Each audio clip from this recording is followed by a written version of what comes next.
ये लिपस्टिक भी हो गई, ये फेस वॉश भी हो गया, ये फेयर एंड लवली भी हो गई। सुने, महीने की ना ग्रोसरी लेनी है, कल ईद है। हाँ बस थोड़ी सी लेना, बजट टाइट है। हाँ हाँ थोड़ी सी ही है। 10 किलो चीनी है, 5 किलो घी है, ड्राई फ्रूट्स हैं, कोल्ड ड्रिंक है और बस बिरयानी मसाला है। अरे ये ग्रोसरी है या होलसेल शॉप खोलनी है? और हाँ, मेहमानों के लिए ना बिस्किट भी हैं। पिछली ईद वाले बिस्किट अभी तक पड़े हैं। वो मेहमानों के लिए थे, पर तुम खा गए थे।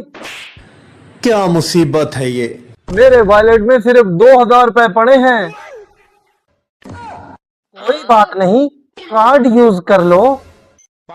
अरे कार्ड भी तुम्हारी ऑनलाइन शॉपिंग से आईसीयू में है। बस इतना ही है। इस लिस्ट को देखकर लग रहा है ईद 3 महीने की है।